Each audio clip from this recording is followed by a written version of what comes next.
And now, at length, the concerns up to that time point that have been raised by our colleagues on the School of Medicine were discussed. They were almost exclusively discussed in the closed session. I'm certain you've seen in the local press this statement, which I will read. Dear UVA Health faculty members, the Board of Visitors and President Ryan have agreed to retain outside counsel to conduct an independent review of the complaints and allegations raised in your letter dated September the 7th, 2024. University leaders, including Dr. Kent and Dean Kibbe, agree on the need to pursue a thorough and independent review. The findings will be reviewed by the board and President Ryan, and we will work with UVA Health leaders and School of Medicine faculty to address any issues that may arise through this process. Robert Hardy, Rector. I would now like to introduce to you, those of you who do not know him, this is Dr. Stephen Culp. Dr. Culp is the lead elected senator from the School of Medicine, and he would like to go over some key timeline points, and I'm sure that you'll have questions that he'd be happy to answer. And I can answer questions later as well. Good afternoon. I am here on behalf of my colleagues in the School of Medicine. I am the faculty senator for the past 7 years. I've been the de facto lead for the past 3. I just want to first thank them for their support and throughout this whole process. What I want to do today is not create chaos, but kind of correct the narrative and dispel some rumors, and importantly, demonstrate what our role has been in all of this. What I tell you today is not conjecture or hearsay. I've been involved in a lot of our processes, and what I'm telling you is going to be the honest truth. So if it conflicts with what you hear in the news media or from the UVA leadership, I can assure you that I was there and it's true. First, although individual faculty members may or may not have signed the letter of no confidence, this was not a sanctioned letter from the UVA School of Medicine Faculty Senate. We were not involved in drafting it. We were not involved in collecting the signatures, and we were not involved in delivering to the Board of Visitors. So I want to set that straight. That being said, the School of Medicine Faculty Senate has been keenly aware of the issues outlined in the letter and have been actively involved with addressing the current culture in the School of Medicine with leadership, not only Drs. Kent and Kibbe, but also President Ryan and Provost Bachman. Listed here, if you guys can see it, is a timeline of documented meetings with leadership. I will not go over each one, but I want to stress there are at least 22 documented meetings with leadership regarding concerns in the School of Medicine. As you can see, this dates back to September 2021, when the initial concerns were raised to President Ryan. The School of Medicine Faculty Senate, or if you have It's the down one. I'll use this one. You can use this, the arrow. Oh. Well, I don't know. Technology. If you look at the bottom where it says fall of 2023, multiple open letters were sent to Drs. Kent and Kibbe regarding the One Team United access, as well as the School of Medicine culture, mainly for the primary care practices, but other specialties as well. We received those letters as well, and we discussed privately with these concerned faculty, and it became evident that we, as their faculty representatives, needed to respond. As such, we drafted a resolution, which I've emailed to Chair Lambert and Michael Kennedy, but we have not released it to you. But I'll go over it in a little bit more detail, and we can make it available to all of you after the meeting. But this resolution basically was drafted, voted upon, and approved by the School of Medicine faculty senators. It addressed this One Team United access, which I don't get into the weeds of it, but basically changed how clinical practices were done, importantly infringed upon our ability to do research activities, have time for academic medicine, and to mentor junior faculty and students and residents. So that was the main concern. Myself, along with a small group of senators, presented this resolution to the provost on January 9th, 2024. Michael Kennedy was present as chair Other way. of the Senate at that time, and that's at the top. At that time, we expressed to the provost the culture of fear and retaliation, hence us meeting with him in confidence, having his office distribute the resolution to health system leadership rather than it coming from us, from one of us. During this meeting, I specifically asked if we should present the resolution to EXCO or the full faculty senate. However, we were asked by the provost not to involve the faculty senate at that time. It would be taken care of. We respected his request in good faith that the issues presented to him and President Ryan, who he met with the next day, would be addressed appropriately. On January 29th, with the provost and Michael Kennedy present, school of medicine faculty senators and leaders from the clinical staff executive committee formally met with UVA Health leadership, including Drs. Kent and Kibbe, to formally present them with the resolution and address the culture in the School of Medicine. Based upon this meeting, it was decided to hold a School of Medicine General Faculty meeting on March 5th. Both the Vice Provost and Michael Kennedy were present at this meeting. We estimate that 80-plus faculty members were present in person and 150 more online, which this was a record at the time. This is a working style meeting whereby faculty were encouraged to submit and share comments to leadership, and leadership was not really allowed to take over the meeting and respond. We felt it was productive to convey the current feelings of School of Medicine faculty, and we're hopeful that the culture would be addressed.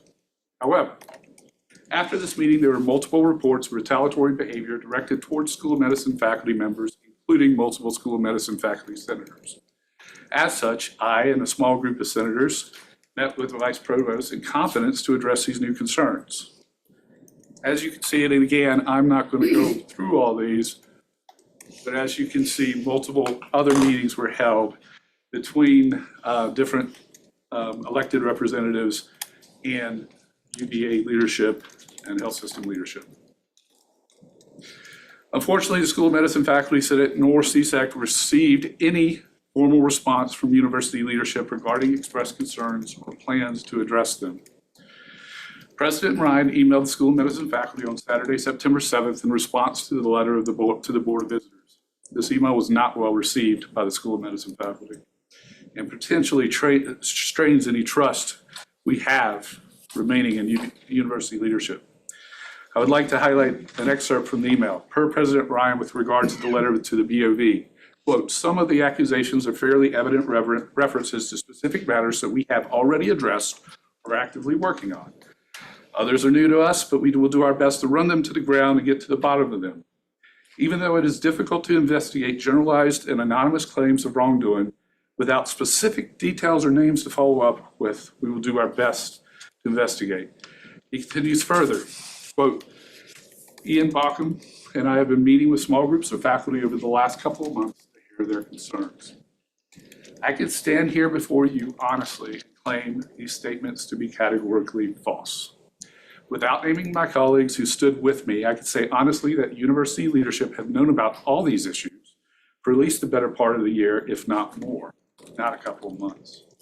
I can say I know firsthand that documentation and names were provided to university leadership for them to investigate and accurately address the issue, as I was involved in providing some of this documentation and names. These were not generalized and anonymous claims of wrongdoing. Finally, to address the issue with regard to the full faculty senate, as mentioned, we did not present it to the EXCO or the full faculty senate as we were asked to not by university leadership.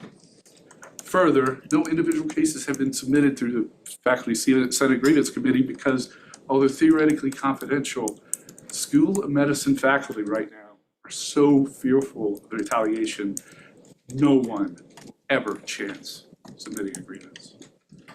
That being said, at present, we do ask for your support as an independent investigation is now underway, although we have questions about how independent it will be. We appreciate any feedback and are happy to discuss this further individually if you would like. Thank you.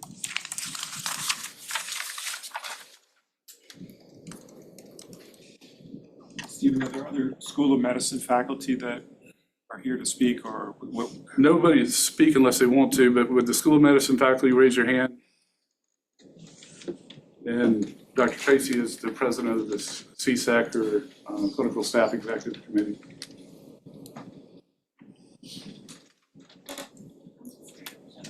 From the English department. I'm just curious about, can you give us a general sense of what forms the retaliation took after that March 5th meeting?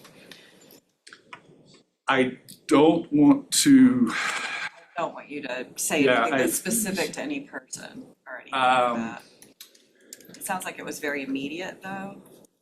It's been going on for a couple of years, but after the meeting with, after we held the general faculty meeting, there were denials of different faculty members going up for promotion, even though they were qualified for. There were titles stripped.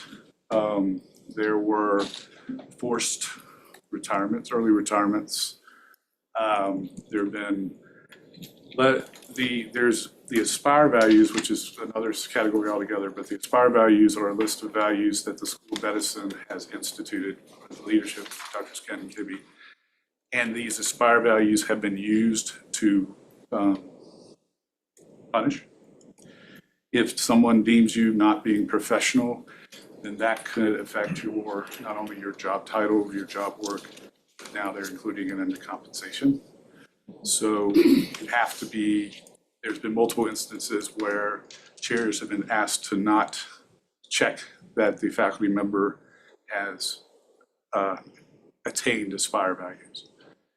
And we do not believe, I mean, not to say that we don't believe in having values, but there's a list of, you shouldn't use that as a punitive weapon in an academic situation.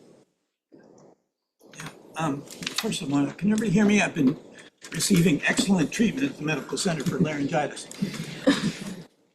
Thank you for being here. I think it's not only testimony to your persistence and your courage in helping to bring this forward. So thank you very much for doing that. I hope everyone understands, I'm a scholar of higher education, I study governance, the implications and the consequences and the risk involved in episodes like this. This is kind of a watershed moment in many ways. And over the years, I've studied a number of crises in higher education, some of which have brought terrible harm to students and members of university communities, and some of which were directly related to medical schools. The human cost is unforgivable. The financial impact has included judgments of close to $1 billion against universities, which is also unsustainable. And there's one common thread that runs through each of these crises. It's the failure to share information that might have prevented harm. Things that were known were not shared until it was too late and the damage was done, or that failure to share information came in many forms, steep hierarchies where information was shared with leadership but not acted upon, and situations where those in possession of vital information did not and felt they could not share the information for fear of retaliation. In the case of the events at the School of Medicine, we have one of the most closely held discussions and investigations I have seen in 30 years of studying higher education. A public university facing allegations of administrative misconduct in the School of Medicine has commissioned a report from an external firm, and it's been reported that the public will not see the report. The Senate will not see the report. Only those tasked with directly overseeing the organization facing the allegations of misconduct, which includes the president, provost, BOV, and likely a few others, will see the report. If the crises in higher education over the past 30 years have taught me anything, it is that this is precisely the wrong way to conduct an investigation.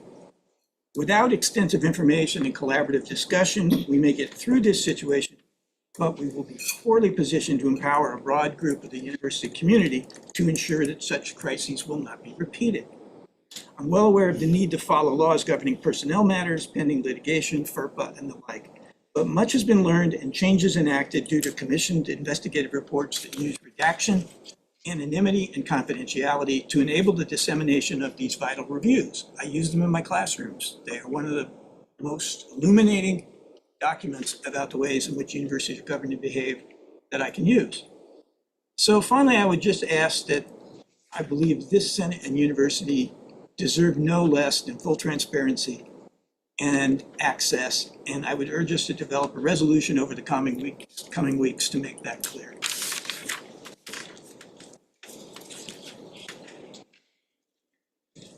Can I just ask a clarification, Brian? Yeah. This is a sincere clarification. Do we know for sure that this report is not going to be made public? And Yes. Yes. It is. Okay. And actually, it's just the president and the board of visitors. Slide. It's not- So there's one much closer to you. Yeah, no, It was an earlier slide, but it's President Ryan, end of story. But to your point, I respect it. The fact that it's been bandied in the press didn't move me as much as seeing it on the slide. And I think Michael did. Okay, thanks. Yeah. I think they're saying it's gonna be covered by attorney-client privilege.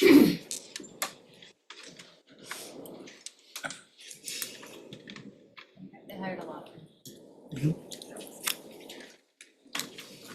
They hired a Washington DC law firm. So it's okay with, oh, go ahead. I guess I'm asking, so thank you for the very full update and for what we've been doing. What would be helpful to you, to the School of Medicine and the senators and those who are working on it, what would be helpful from us? What would you, I mean, we've heard what you have to say. Is there something we should act? Is there some Well, line suggesting, yeah? I think what this insinuates is this goes beyond the health system. This is a Yeah. university, this So is a are you looking university for, problem. a resolution of support? Yeah, we use the avenues available to us to try to address these issues, and we got nowhere. And it was almost like, I mean, I think one of the things, and this has come up repeatedly, the idea of shared governance, that the faculty senate plays a role in the governance of this university, that we're being picked out as 21 disgruntled faculty. No, we're representing our School of Medicine faculty who feel this way. And we're immediately dismissed as not having that finger on the pulse of the faculty. And seeing this from a university perspective, and that, I go back to that email. I mean, even people who aren't necessarily disgruntled with how things are were very taken back by that email by Dr. Ryan. I mean, it was horrible. And this is our leader. I don't know. Give a hand online as well.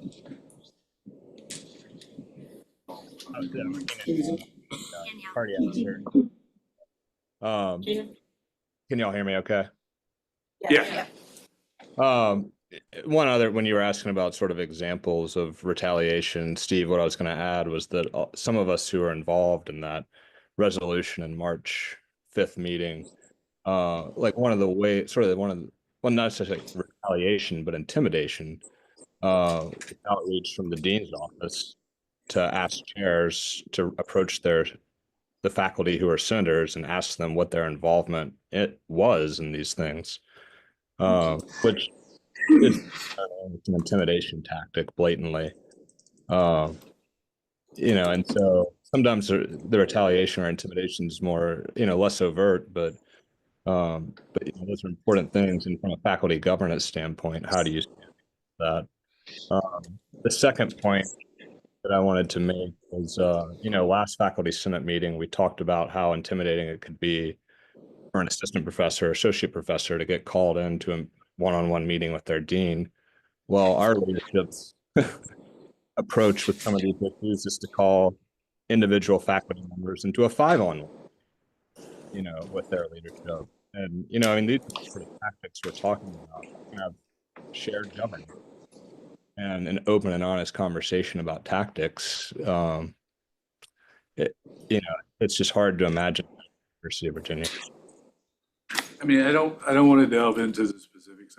I wanted this statement to relay that the narrative that this is a surprise or that it's been handled is completely false. And the narrative that it did not reach the highest level of university leadership is false. And they've known about this for quite some time. And that, part of that email was how upset Dr. Ryan was with us taking this route. We've done everything else with no response. Carol, you had your hand up. So, I think we cannot overstate what the culture of fear has felt like and continues to feel like. And it is ongoing. And so for those of you who have not read President Ryan's email response to this, I urge you to do so. I can tell you that my chair's response to this was to email the department and tell us that whoever these people were, they were harming UVA's reputation. And that if anyone wanted to talk to her about the harm to UVA's reputation, she would be happy to meet with them. Just to bounce on that, because I feel like this is a huge threat to the reputation of the University of Virginia, and of course for the public and anybody that would potentially come here. But I'm curious about the timeline for the external report, and it seems to me that some of these external reports are going to be very thorough and maybe months in preparation. And I just don't feel like, I feel like we should be, or somebody should be pressing to have a, something very soon because of the reputation to the school and to the community and to the hospital. So can I just address that for a minute? Yes, UVA's reputation is at stake, but I think more important is the functioning of the health system. And that if the reputation is at stake, that is because of what is happening. No, And that's I'm what for needs you. to be You know, like, corrected. I'm 100%. Right, okay, I just wanted to be clear. I just that- don't want these guys to take an excessively long time and not get answers and have more people leave or not, which would be worse for the entire health system. But I'm 100% behind. And honestly, hearing you ask what you can do to support us is really gratifying because we need support. So, if you're okay with emailing it out to everybody, the resolution? Yes, absolutely. So this resolution was, that I mentioned in the slides, we did late last year, finished it right around Christmas. And like I said, we presented it to Ian on January 9th. There's a lot of clinical stuff to it, but there's also a lot about the fear and retaliation. So you can basically see that it's been around. So, thank you. Thank you, and maybe Stephen's point about the resolution, whether to email that or not, it's touching on, Brian, what you mentioned. What something comes to leadership or to EXCO of the Senate, whether to circulate it broadly. And I had this dilemma Wednesday when Stephen gave us that resolution, is whether to send that out and not everything else that had come in the inboxes as a way of unbalancing the table. And the other is that this agenda is announced a week ahead with material, so we could have this potential that some people have some information and others don't. So if you have something that should come to this body, the key time is 2 weeks to a week before the meeting, and we're very happy to mail things around, if it makes sense. That's not any kind of secrecy, but it is the rhythm of the Senate. We meet, unless there's an emergency meeting, EXCO meets once a month and the Senate meets once a month. The next item for the agenda today is, oh yes, hi. Can I ask a question? Sure. So someone mentioned if there should be a resolution for support, I think that would be very good. Oh, very good. Yes, I'm there now, but I'm in. Thank you very much. So what, the pattern that we have set with these, first they were virtual meetings from 2021, then they become hybrid meetings. is that we don't bring resolutions on the spot typically, but that they are crafted and then circulated as draft resolutions with the agenda a week ahead. Then we have discussion, deliberation. It's quite awkward to vote in this body here because of all the counts that have to take place. Is someone really on the screen or not? All that has to occur. So we have a vote that takes place subsequent to the meeting. Now, it could move at the pace of the scheduled meetings, or it could occur with emergency, but I think the key step is what you're pointing out, is that a group of us, and it could be birthed from the School of Medicine faculty, it could come from other faculty, is to begin drafting that resolution, have it reviewed at EXCO, which is coming rather soon. The next EXCO meeting is in the very earliest days of October. Was that addressing what was your point? Yeah. Yes. Can I? Sorry, I didn't know if you were looking at me. So how do we initiate drafting a resolution? Right, like what does that process look like in terms of operationally, how do we? So I'm imagining as soon as this meeting ends, we talk about it at the social, we proceed as we have. I think the first thing that I will do is invite the standing committees, if they want to take a lead in it, and then the wider EXCO, and then of course any Senate, member of the Senate. Does it make sense? Thanks. Yes, hi Jennifer. I just wanted to suggest in the interim between now and our next meeting, that as senators, we should go back to our units and inform them, if we're not in the School of Medicine, about what's going on, because this is a crisis. So if our faculty have not seen, for instance, Jim Ryan's response to the letter, we need to make sure our faculty have seen it and give them a little recap of what we've heard today, just so that they're aware. Thank you, Jennifer. Yes. Hi, I would also point out that this is a immediate crisis for the School of Medicine, but it is a crisis for the entire university. It makes the culture of fear in the School of Medicine, and the fact that that is not being addressed with any seriousness, makes me afraid, if I were in a position to be able to, if I had an issue with a dean or chair, that I would not be supported in that either. And it really also makes me question the way that the university, we've seen multiple examples in the last month of the university not respecting the role of the Senate in reviewing policy and sort of in being part of the conversation. And so and being told, don't bring this to the University Senate, this should just stay here between the faculty of the School of Medicine and the higher administration, that is problematic also, right? It's kind of divide and conquer. So it's truly awful for everyone who is in the School of Medicine, but it is also, it does not bode well for any of us. Thank you. Yes, Eve. Only just a quick point. A couple of times it's been mentioned that we should read the message from Jim Ryan. I have read it, I've seen it around. I don't have a copy, I don't know where to put my hands on it. Is it possible to get it?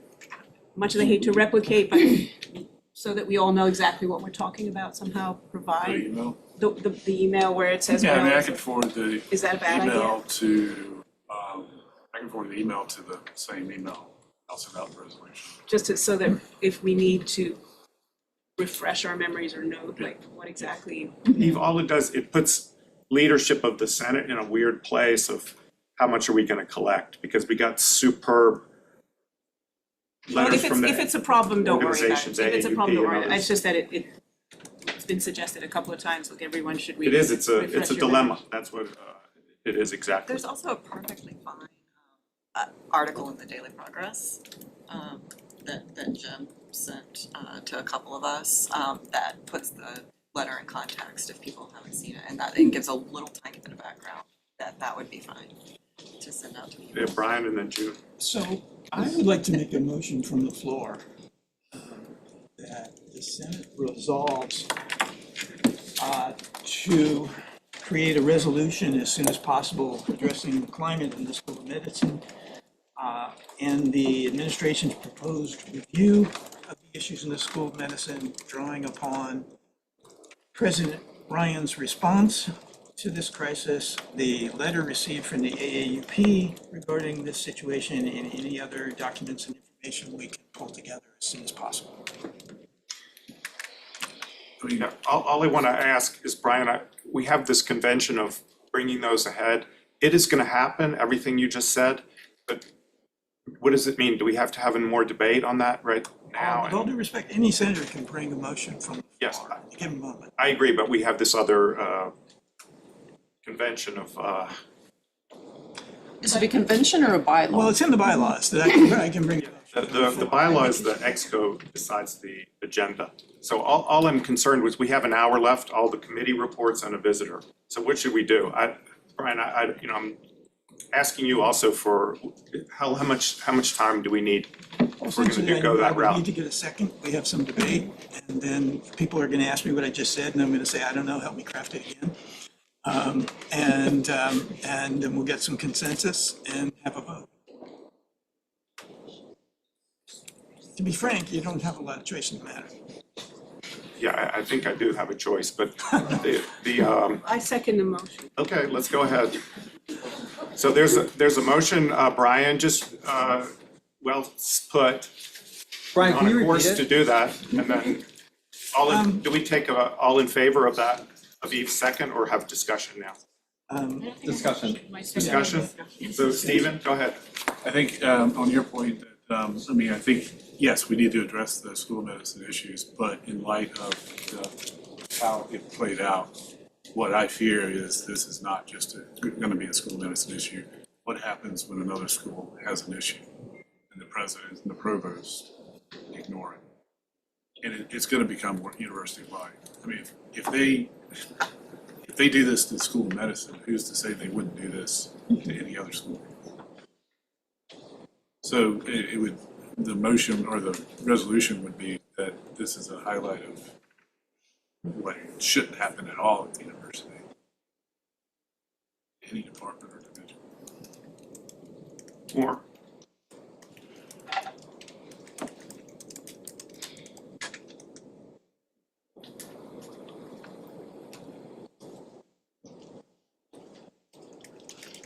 At this point, So let me present a simplified, how about if I present a simplified language for this?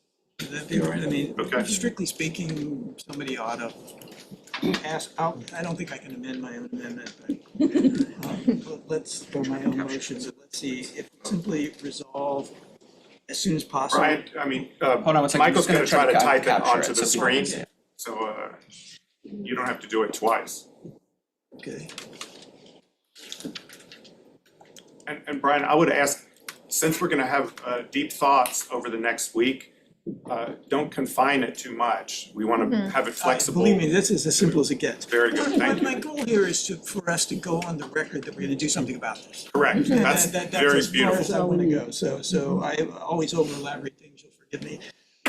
Motion, not a resolution, right? Yeah, it should be a motion. It's a motion to make a resolution. Thank you very much, Eve.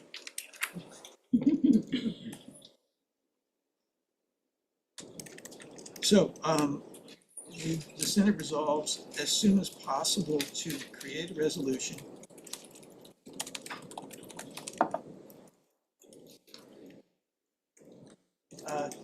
addressing the current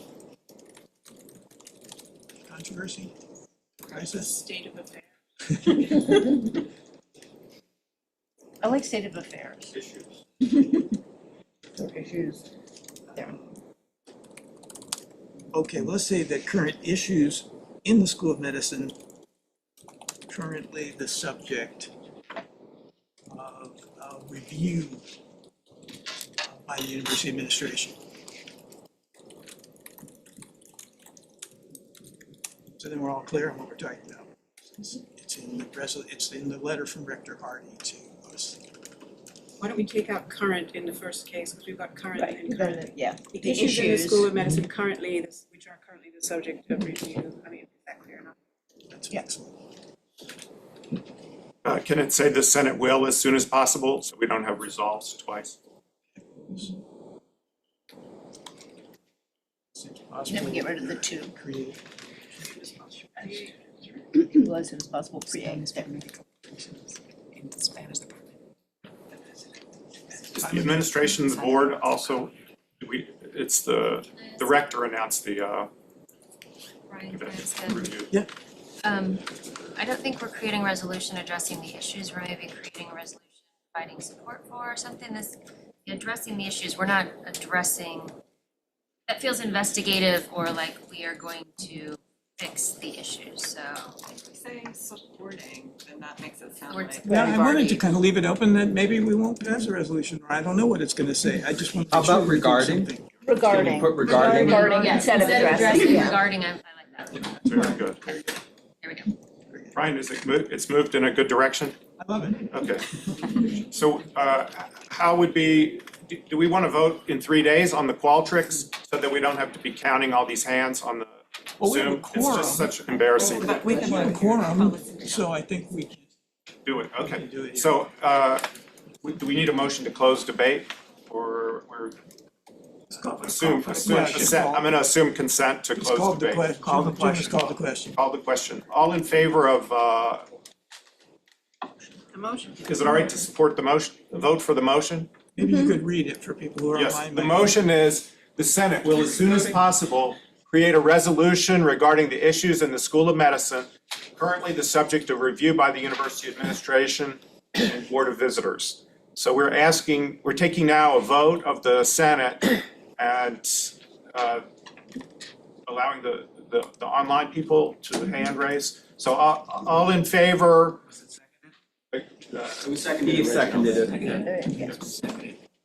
All in favor of this, please raise your hands. Raise them high and keep them up, I would greatly appreciate it, thank you. Thank you, Maria, for doing that.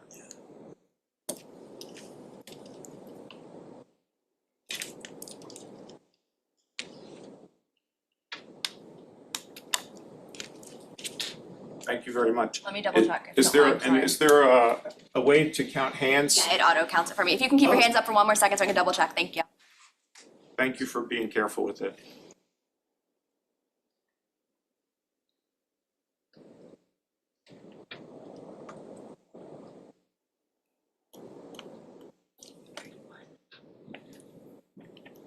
Is that good?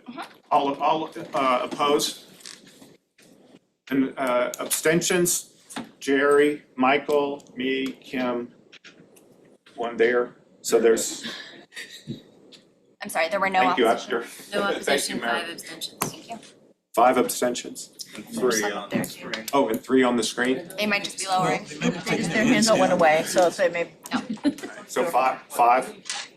Well, thank you everyone for your care with this, and we will update you on the progress of it. Certainly, if you want to be involved, you should email to, your choices are to email the whole Senate. You can also email EXCO. There's an email for that. You can email Michael, Jerry, and myself, or you could email Stephen if you want to participate in the drafting of the resolution. If we keep the rhythm, you'll expect to see drafts of that resolution at the EXCO meeting, which is a meeting open to senators. You won't have voice there, but you can be present for it. Does it make sense? And if you want to register for that meeting, the link is at the Senate website. Thank you very much. Brian, thank you. Yeah, just Sorry friendly to be amendment. A digging friendly in. amendment, I don't think there's any reason that people don't have voice at EXCO.